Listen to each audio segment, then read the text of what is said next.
तकरीबन 6 साल के बाद चाइना और भारत के दरमियान कुर्बतें बढ़ती हुई नजर आ रही हैं और चीन ने अपने दरवाजे खोल दिए हैं। इस पेशरफ के ऊपर हमने बात करनी है। इसके अलावा भारत तो यही मौकफ अपना रहा है कि भाई हम अपनी आवाम की फलाह बहबूद के लिए इक़दामात कर रहे हैं, सिविलियन इस्तेमाल इसका मकसद है। लेकिन बाज़ माहिरीन का यह ख्याल है कि खालिसतन भारत का यह इक़दाम चाइना और पाकिस्तान के खिलाफ हो सकता है। इसके ऊपर भी हमने बात करनी है। और इसके अलावा भारत और अमेरिका के दरमियान MQ-9B ड्रोन्स के हवाले से डील तकरीबन तय पा चुकी है और ये वही ड्रोन्स हैं जो कि अमेरिका की सबसे महंगी लिस्ट के अंदर भी आते हैं और बड़ी मिकदार में ईरान के खिलाफ इनको इस्तेमाल भी किया गया है। ये 2 से 3 खबरें जो कि आज के इस व्लॉग का हिस्सा होंगी, इन पर बात करते हैं।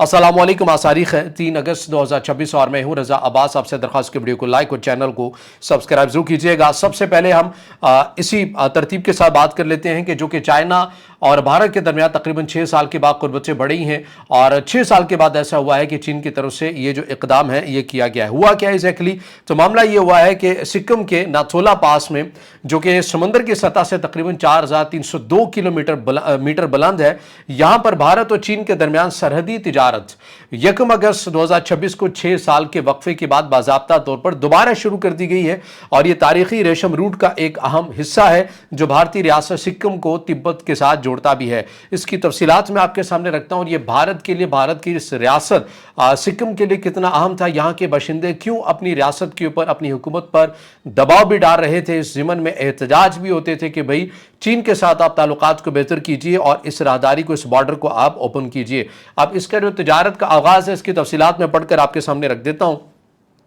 कि सिफर पॉइंट पर एक बाज़ाब्ता इफ्तिताही तकरीब मुनक्किद होती है। 0 पॉइंट इसको कहा जा रहा है, जिसमें सिक्किम हुकूमत, मरकजी हुकूमत के नुमाइंदे और चीन की जानिब से बाशमूल पीपल्स लिबरेशन आर्मी के एहलकार थे, वो इसमें शरीक होते हैं। इब्तदाई तौर पर 38 भारतीय ताजरों को ट्रेड पास जारी किए जाएंगे और तिजारत पीर से जुमेरात तक चलेगी। मई से नवंबर तक का मौसमी सीजन और गेट सुबह 7:30 बजे खोल दिया जाएगा। हर रजिस्टर्ड ताजर रोजाना तकरीबन 2 लाख रुपए की तिजारत कर सकता है और तकरीबन 36 मंजूर शुदा जो अशिया की फहरिस्त है उन्हीं पर अमल होगा, वही बेची जा सकती हैं। और भारत से बरामदात जो है वो हैंडीक्राफ्ट हैं, हैंडीलूम है, रवायती मजहबी अशिया हैं, तैयार कपड़े वगैरह हैं। चीन तिब्बत से दरामद तैयार कपड़े हैं, जूते हैं और यॉक से मुतालिक मसनूआत हैं, मक्खन है और दीगर चीज़ें भी इसके अंदर शामिल हैं। मुतासरा लोग सिक्किम में तकरीबन 600 रजिस्टर्ड ताजर इस रास्ते पर इन्हिसार किया करते थे। बंदिश से उनकी आमदनी शदीद मुतासिर हुई और अब मकामी मईशत, ट्रांसपोर्टर्स और सरहदी कम्युनिटीज़ को फ़ायदा पहुँचने की तवक्को है।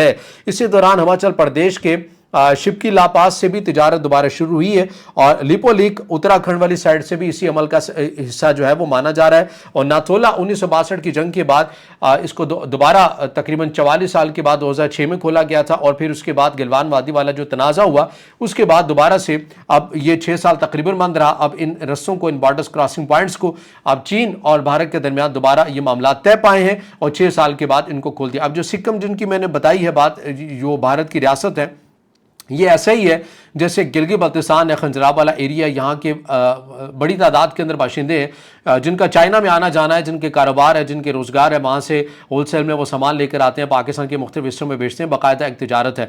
इसी तरह की ये रियासतें हैं भारत के अंदर भी। तो यहाँ का लोगों का जो ज़्यादातर इन्हिसार था वो चाइना के साथ तिजारत में था।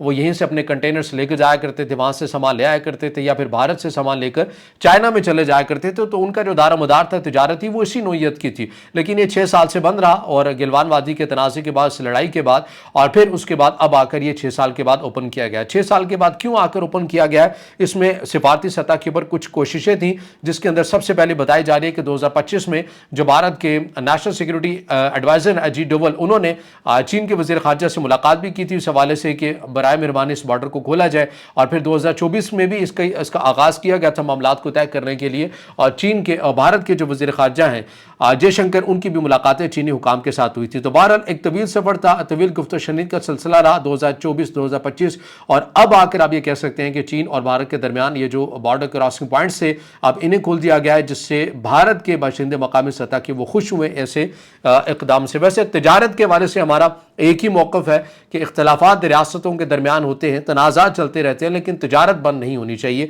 यही चीज़ हम पाकिस्तान और इंडिया के ताल्लुकात के हवाले से भी कहते हैं। जैसे चाइना और ताइवान का मामला है, اور کتنا حساس ہے چائنا کے لیے اس کے اوپر وہ کسی کو بولنے نہیں دیتا.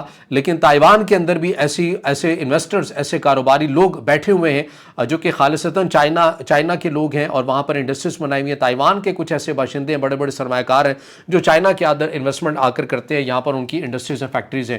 تو یہ جو سلسلہ ہے اختلافات، لڑائیاں، تنازعات اپنی جگہ، لیکن تجارت جو ہے یہ چلنی چاہیے. لیکن بہرحال ہمارے یہاں کوئی ایسی اگزامپل نہیں ہے اس خطے سے متعلق، بالخصوص پاکستان انڈیا سے متعلق. تو ایک تو یہ خبر ہے جو ہم نے آپ کے سامنے رکھی ہے. اس کے علاوہ ایک اور جو چیز ہے وہ ہم نے رکھنی ہے، جو بھارت کہہ رہا ہے کہ بھئی یہ اس کا جو مقصد ہے وہ خالصتاً سویلین ہے. اب ہوا کیا ہے، یہ بھارت کی طرف سے اپنی کچھ سیٹلائٹ بھیجی جانی ہے اور یہ جو ادارے ہیں یہ بھارت کی سرکار کی منظوری کا انتظار کر رہے ہیں کہ ہمیں کوئی تاریخ مل جائے اور ہم یہ جو سیٹلائٹ ہیں یہ بھیجیں. اب اس کے اوپر ماہرین کیا کہہ رہے ہیں کہ یہ سیٹلائٹ کیا ہے اور کس طرح سے کام کریں گی اور ان کے مقصد کیا ہو سکتے ہیں.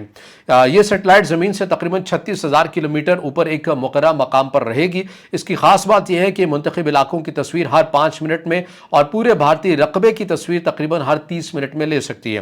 اس سیٹلائٹس کی سب سے بڑی اہمیت یہ ہے کہ چین اور پاکستان کے فوجی اثاثوں، ایئر بیسز اور سرحدی علاقوں کی لائیو ٹریکنگ کو ممکن بنائے گا. یعنی بھارت ان دونوں ممالک کی فوجی سرگرمیوں پر قریب حقیقی وقت میں براہ راست نظر رکھ سکے گا. اس کے علاوہ آفات کا انتظام، زراعت اور ماحولیاتی نگرانی میں بھی مدد ملے گی. اچھا، بھارت یہ کہہ رہا ہے کہ بھئی ہم نے تو اپنی زراعت کے لیے، اپنے لوگوں کی بھلائی کے لیے اور اپنے ملک کی حفاظت کے لیے اقدامات کیے ہیں، ہم کسی کی جاسوسی کے لیے ان سیٹلائٹ کو استعمال نہیں کر رہی. یہ ایسا ہی ہے جیسے پاکستان کی طرف سے بھی ایک بڑی تعداد کے اندر سیٹلائٹ جو ہیں وہ بھیجی گئی ہیں اور پاکستان نے بھی کہا تھا کہ بھئی ہم اپنی زراعت کے لیے تیزی کے ساتھ موسمیاتی تبدیلی آ رہی ہے تو ان چیزوں سے نمٹنے کے لیے، ان آفات سے قبل از وقت اقدامات کرنے کے لیے ہمیں یہ سیٹلائٹ جو ہے وہ ضرورت ہے. ہم ان کو تبھی بھیج رہے ہیں، چائنا کے اشتراک سے کیا گیا تھا. لیکن اس میں بھارت نے کہا تھا کہ نہیں، یہ سویلین استعمال سے زیادہ بھارت کے اوپر نظر رکھنے کے لیے اور بھارت کی تمام جو ایئر بیسز ہیں اور جو فوجی نقل و حرکت ہے یہ ان کے اوپر مانیٹر کرنے کے لیے اور ان کی لوکیشنز، ان کی چیزوں سے ہی ایسا لگتا ہے کہ یہاں پر نگرانی کے لیے. اب ایسے جو اقدام ہے یہ بھارت کی طرف سے بھی کیا جا رہا ہے، جس میں بعض ماہرین کا یہ خیال ہے کہ یہ چائنا اور پاکستان کی جتنے بھی فوجی اثاثے ہیں، ایسٹس ہیں، تصویراتی لحاظ سے، سیکیورٹی لحاظ سے، ان پر نظر رکھنے کے لیے یہ جو سیٹلائٹ ہے یہ بھیجی جا رہی ہے.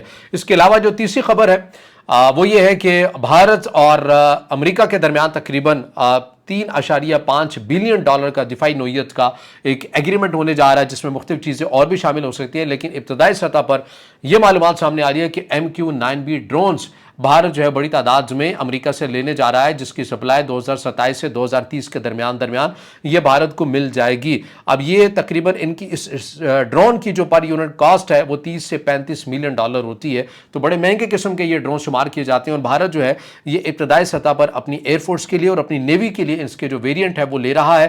اور یہ یاد رکھیے کہ امریکہ نے ایران کے اگینسٹ بھی بڑی مقدار میں MQ-9B جو ڈرونز ہیں ان کا استعمال کیا ہے اور ایران کے حوالے سے ہمیشہ یہ بات منظر عام پر آتی ہے کہ ان کا دفاعی نظام اس طرح سے ایکٹیو نہیں ہے جیسا کہ دیگر ممالک کے پاس ہے. ان کے پاس اتنا مضبوط نہیں ہے کیونکہ ان کے اوپر اقتصادی پابندیاں رہیں، دیگر چیلنجز رہے.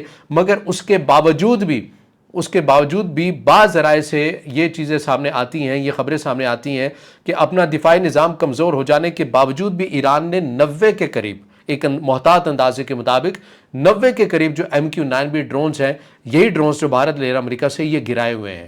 تو جب ایران جیسا ملک جس کا دفاعی نظام کمزور ہو، اگر اس نے اتنی بڑی تعداد کے اندر ڈرونز گرائے ہوئے، تو پھر پاکستان کے اگینسٹ جہاں پر پاکستان کا اپنا جدید دفاعی نظام لگا ہوا اینٹی ڈرونز کا، چائنا کے اشتراک سے متعدد ڈرونز یہاں پر ہیں، تو پھر یہ اس کی پرفارمنس، اس کی چیزیں کیا ہوں گی، بہرحال یہ آنے والا وقت ہی بتائے گا. تو اس سے متعلق جو بھی اپڈیٹس ہیں، چیزیں ہم نے آپ کے سامنے رکھتے رہیں گے اور ابھی جو فی الحال کی ہیں وہ چیزیں آپ کے سامنے رکھی بھی ہیں. آپ کا کوئی سوال ہو یا رائے ہو تو ضرور کمنٹ میں اظہار خیال کیجیے گا. ویڈیو کو لائک کیجیے گا، دوستوں کے ساتھ شیئر کیجیے گا اور اس چینل کو زیادہ سے زیادہ سبسکرائب بھی.